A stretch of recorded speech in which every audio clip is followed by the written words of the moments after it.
అక్కడ పడి ఉన్న మోటార్ సైకిల్ తర్వాత డెడ్ బాడీని ఎగ్జామిన్ చేయడం జరిగింది. అక్కడ సీన్ ఆఫ్ ఎవిడెన్స్లో దొరికిన ఆ మృతుడి సెల్ ఫోన్ ఆధారంగా ఆ ఫింగర్ ప్రింట్ ద్వారా దాన్ని ఓపెన్ చేసి అక్కడ బంధువులని ఆ ఫోన్లో ఒకరు దొరికిన నంబర్స్తో మాట్లాడి వాళ్ళ ఫ్రెండ్స్ తోటి బంధువులతోటి మాట్లాడితే ఆ చనిపోయిన వ్యక్తిని శ్రీ ప్రవీణ్ కుమార్ పగడాల పాస్టర్గా దాన్ని గుర్తించడం జరిగింది.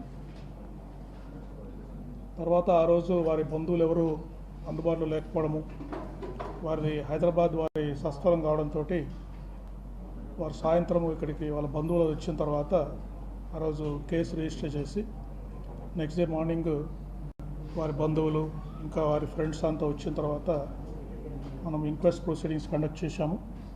ఎంఆర్ఓ గారు ఈ ప్రతి ఒక్కరూ ఈ మృతి మీద మాకు అనుమానం ఉందని చెప్పడంతో మేజిస్ట్రేట్ గారితో ఎంఆర్ఓ గారితో ఇంక్వెస్ట్ చేయడం జరిగింది. The team of doctors under videography ఇది పోస్ట్ మార్టం కూడా చేయడం జరిగింది. తర్వాత ఈ కేసు వీరి మృతి మీద వారి ఫ్రెండ్స్ కానీ ఇంకా కొంత ప్రజలకు కానీ అనుమానాలు ఉండడం వల్ల దీన్ని చాలా ఇంపార్టెంట్ కేసుగా పరిగణించి ఈస్ట్ గోదావరి ఎస్పీ గారి ఆధ్వర్యంలో ఒక స్పెషల్ ఇన్వెస్టిగేషన్ టీంని దీన్ని దర్యాప్తు చేయడానికి మనము నియమించడం జరిగింది.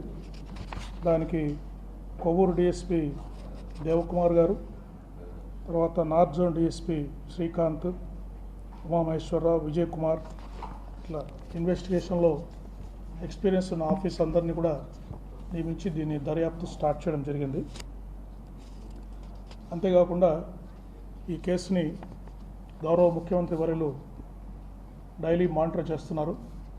నిన్న కూడా ఎస్పీ ఈస్ట్ గోదావరి తోటి దాదాపు 45 నిమిషాలు వారి కేసుని పూర్తిగా సమీక్షించారు. దర్యాప్తులో ప్రోగ్రెస్ ఏంటి నివేదిక తీసుకున్న తర్వాత త్వరగా వాస్తవాలు తేల్చి ప్రజలందరికీ విషయాలు తెలియజేయాలని చెప్పారు. అంతేకాకుండా మా డీజీపీ గారు ఇతర ఉన్నతాధికారులు కూడా ఈ కేసుని రెగ్యులర్గా ఫాలోఅప్ చేసి అప్పటికప్పుడు దీని మీద ఇన్స్ట్రక్షన్స్ ఇవ్వడం జరుగుతూ ఉంది. సో బేసిక్గా మాకు ప్రిలిమినరీ ఇన్వెస్టిగేషన్ వారు 24 తారీఖు హైదరాబాద్లో వారు ప్రిలిమినరీగా ఇంతవరకు వారి బంధువులు కానీ తర్వాత వారు రోడ్లో ప్రయాణం చేస్తున్నప్పుడు కొంతమందితో మాట్లాడిన వాళ్ళ ఫ్రెండ్స్ ద్వారా కానీ ఇంకా అందరితోటి మాట్లాడడం జరిగింది. సో వారు 24వ తారీఖు మార్నింగ్ హైదరాబాద్ నుంచి అరౌండ్ 11 గంటలకు బయలుదేరినట్టుగా మాకు ప్రిలిమినరీ ఇన్ఫర్మేషన్ తెలుస్తూ ఉంది. తర్వాత అరౌండ్ 1 o'clock అట్లా వారు Choutuppal toll gate 1 o'clock Choutuppal toll gate pass అయ్యారు. అంటే వరుసగా మనకి సీసీ కెమెరాస్ ద్వారా మనకు లభ్యమవుతూ ఉంది. తర్వాత కొద్దిసేపు ఒక విజయవాడలో మాత్రమే వారు విజయవాడకు వచ్చిన తర్వాత ఒక 3-4 hours వారి మూమెంట్ ట్రాక్ చేస్తున్నాం. వారు ఎక్కడున్నారు విజయవాడలో అనేది దాని మీద ఫర్దర్ ఇన్వెస్టిగేషన్ జరుగుతూ ఉంది. తర్వాత కొంతమూరు పెట్రోల్ బంక్ దగ్గరికి అరౌండ్ 11:30కి రీచ్ అయ్యారు. అరౌండ్ 11:42కి ఈ నయారా పెట్రోల్ బంక్ దగ్గర ఈ ఇన్సిడెంట్ జరిగింది. సో వారి మూమెంట్ అంతా కూడా బయలుదేరినప్పటి నుంచి వారు మరణించేంత వరకు పూర్తిగా ట్రాక్ చేయడం జరుగుతూ ఉంది.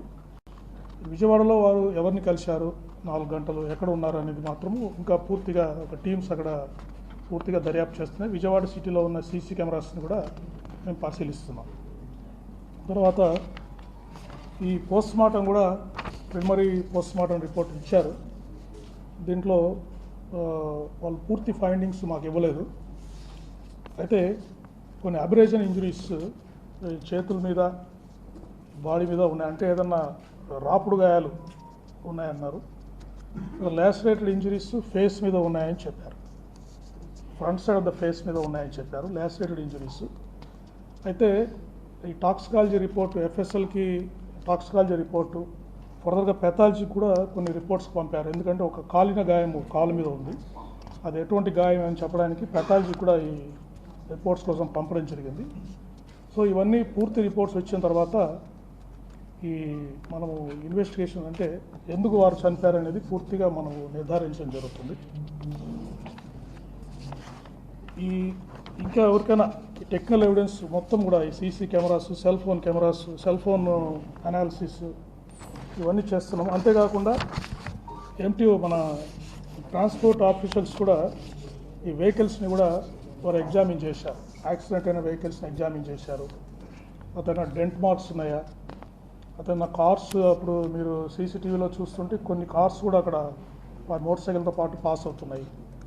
అదేదైనా కొలిజన్ అవుతే మోటార్ సైకిల్కి ఏదైనా ఒక కార్ వచ్చి గుద్దితే అక్కడ డెంట్ మార్క్స్ ఏమైనా పడ్డాయా, తర్వాత ఏమైనా పెయింట్స్ ఎక్స్చేంజ్ అయిందా, మోటార్ సైకిల్కి ఆ కారుకు మధ్యలో ఏదైనా గుద్దితే ఆ కార్లో ఉన్న పెయింట్ మోటార్ సైకిల్కి అందిందా, మోటార్ సైకిల్ పెయింట్ ఏమైనా కారుకు వచ్చిందా, అది కూడా వారు రిపోర్ట్ ఇచ్చారు. అది ఎస్పీ గారు మీకు ఎక్స్ప్లెయిన్ చేస్తారు. సో ఈ విధంగా డీటెయిల్ అనాలిసిస్ మేము చేస్తున్నామండి. ఇంకోటి నేను ప్రజలకి విజ్ఞప్తి చేసేది ఏంటంటే ఎవరు కూడా ఆందోళన చెందాల్సిన అవసరం లేదు. ఈ కేసుని డీటెయిల్గా ఇన్వెస్టిగేట్ చేస్తున్నాము. ఎవరికైనా అనుమానాలు ఉంటే కూడా వారిని నన్ను కానీ జిల్లా ఎస్పీ గారిని కానీ వాళ్ళ దగ్గర ఏదైనా సాక్ష్యాలు ఉంటే కూడా వీరి మృతికి సంబంధించి ఉంటే కూడా మమ్మల్ని వచ్చి వాళ్ళు కలిసి ఎక్స్ప్లెయిన్ చేయొచ్చు. వారికి ఎటువంటి సందేహాలైనా మేము క్లారిఫై చేయడానికి రెడీగా ఉన్నాము. అంతేకాకుండా ఆ యాంగిల్స్లో కూడా మేము ఇన్వెస్టిగేట్ చేస్తాము. అంతేగాని వీరి మృతి గురించి అనవసరమైన